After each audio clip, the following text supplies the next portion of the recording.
तो हमारा अगला वर्ड है कंट्राइट। ये एक एडजेक्टिव है जिसका सीधा सा मतलब होता है पछतावा से भरा हुआ या गिल्टी फील करना।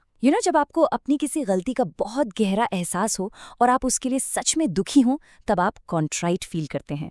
चलिए इसे एक सेंटेंस में यूज करके देखते हैं। She was contrite the morning after her angry outburst. So इसका मतलब क्या हुआ?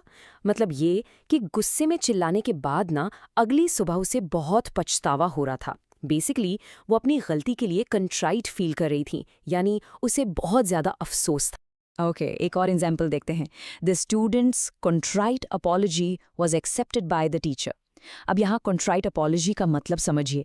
इसका मतलब है एक ऐसी माफ़ी जिसमें सच्चा पछतावा दिख रहा था, बिल्कुल जेन्युइन। तो क्योंकि स्टूडेंट को अपनी गलती का सच में एहसास था ना, इसलिए टीचर ने उसकी माफ़ी एक्सेप्ट कर ली।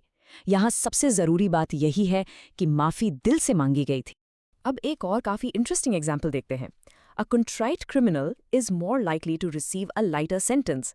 इसका मतलब ये हुआ कि अगर कोई क्रिमिनल कोर्ट में सच्चा पछतावा दिखाता है, यानी कंट्राइट होता है, तो चांसेस हैं कि जजेस उसे कम सजा दे सकते हैं।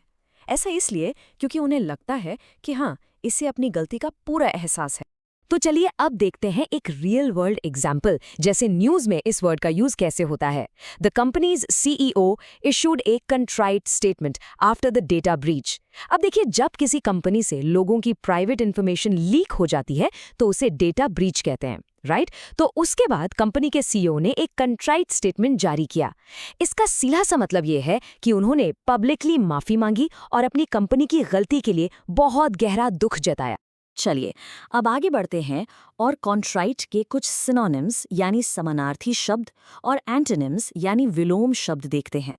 तो सिनोनिम्स हैं पेनिटेंट, रिमोर्सफुल और रिग्रेटफुल।